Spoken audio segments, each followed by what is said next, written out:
Hello students, I am back with a new video. Standard 7 Geography Lesson 3 Population and Settlement Part 2. In the previous video we saw the races, languages, religion and old house type. If you have not seen my previous video, link is given in the description box. In this video we are going to see the remaining part of the lesson. Let's start.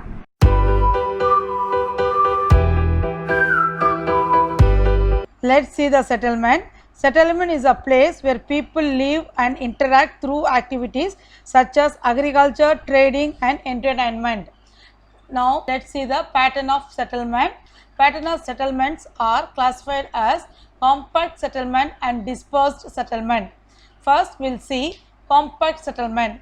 They are also known as nucleated settlement. In this type, large number of houses are built very close to each other. They are settled along the river valley and fertile plains.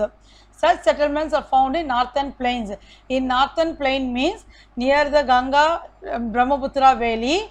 There the land is very fertile, more availability of employment.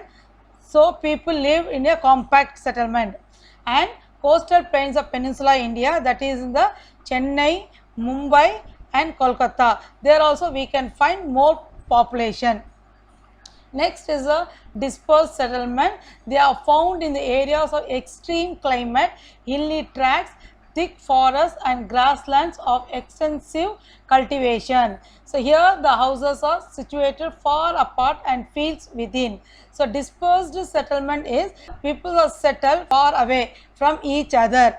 So like in the hilly areas, the forest and the Thar deserts. So there the source of availability is very less. They are not able to fulfill their needs. So whatever the available sources there, with that they are satisfy their needs and settle there.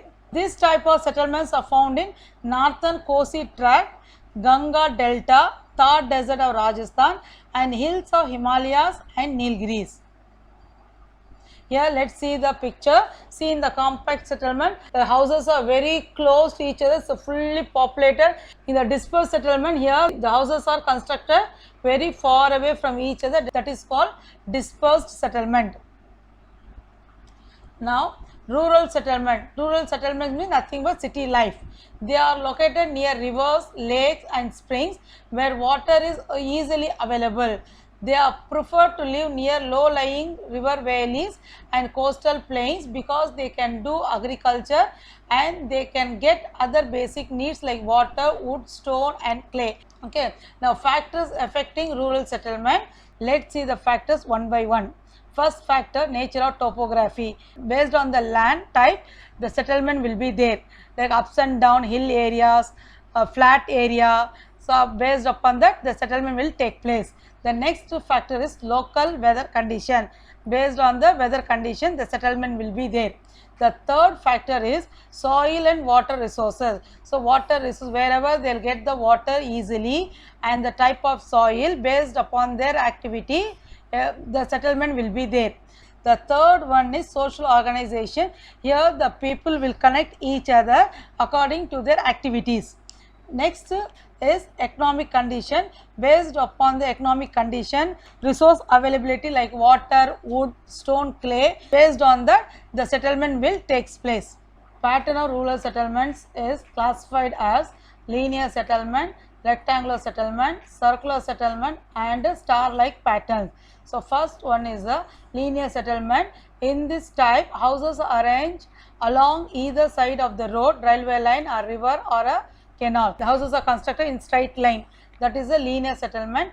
Rectangular settlement is, in this type the houses are almost straight meeting each other at right angle. It is found in the plain areas or inter-mountain plains. Settlement is in the rectangular shape. Okay, and it is found in the hilly areas. Next is a circular settlement. Here you can see the settlement in a circular type. So these types of constructed near the around the lake and tanks. Star-like pattern. In this type, several roads are converged and houses spread along the sides of the road in all directions like a stars. That is Indo-Ganga plain of Punjab and Haryana. Let's see the pictures of different settlement. So in the first picture, linear settlement, the houses are constructed on either sides of the road. Next is a rectangular settlement. Here roads are interlinking to each other at a right angle. It looks like a rectangle. So in the circular settlement, the settlement look like a round shape. Mostly this type of settlement found in the hilly areas. In the star-like pattern of settlement, this also found in the hilly area. The roads are running in between the houses, so it looks like a star. Let's see the wet point settlement. A wet point is a site with a reliable supply of water from wells, tanks, rivers, spring or pond in an area. So in this place we have the more water supply, that is called wet point settlement. It is slightly raised area above the sea level. They are prone to flooding. Mostly these places are coastal areas or near the river bank. Dry point settlement, it is located in the low lying area in the regions of excessive dampness. They are found in the coastal plains of Kerala, the delta along the east coast of India. They are not prone to flooding due to landscapes. So mostly these lands are ups and downs will be there. It is not affected by flooding because of the landscapes. So far we saw rural settlement. Let's see urban settlement. In this settlement, most of people are engaged in secondary and tertiary activities. That is the industries, textile and business people will be there in this urban settlement. They are often referred to cities and towns. They are classified on the basis of size of population, occupation structure and administration. So in this first type we are going to see is town. It is general name for the urban place where human population is around 5,000 people. Based on its function, they can be classified as administrative, cantonment and academic. In the town, population will be around 5,000. Mostly they are engaged in the administrative, cantonment and academic activities. Next type is city. It is generally applies to large urban place with no strict definition to separate it from a town. It is a multifunctional in character, including central business district. The human population is more than 1 lakh people. So it is more or less like a town only. So the people, those are living in the city, they are multifunctional in character. They involve in different types of activities and the population is more than 1 lakh people. Okay. For example, in Tamil Nadu, except Chennai, all are city like Madurai, Salem, Kanyakumari, Trichy, like that. Next is a mega city. If the population is more than 10 million people, then it is called a mega city. It can be a single metropolitan area. So mega city means the population more than 10 million people like Chennai, Delhi, Mumbai. Next we will see megalopolis. If the population of 2 or more cities exceeds 10 million, then it is collectively called as a megalopolis. The region made up of Boston and Washington is a well-known megalopolis. In India, Kolkata is a megalopolis. Gandhinagar, Surat, Vadodara, Rajput in Gujarat are the important megalopolis cities in India. Megalopolis means 2 or more cities are put together to form a megalopolis. Conurbation, it is a region comprising a number of cities, large towns and other urban areas that though population growth and the physical expansion merged to form one continuous urban area. Mumbai in Maharashtra, Goregaon, Faridabad in Haryana, Noida in Uttar Pradesh are conurbation cities in India. So here most of the large cities, towns are put together to make a large area to form a conurbation. Satellite town, it is a town designed to houses the overpopulation of major cities.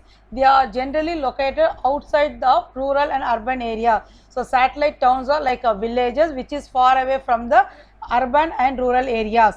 They are purely residential in character. They may be connected with roads. Example, Patna, Baruni, Varanasi and Hajipur. Smart city, a city with advancement in infrastructure, real estate, communication and market availability is called a smart city. The first 10 smart cities of India are Bhubaneswar, Pune, Jaipur, Surat, Ludhiana, Kochi, Ahmedabad, Solapur, New Delhi and Udaipur. Tamil Nadu has 12 major cities to be transferred as a smart cities.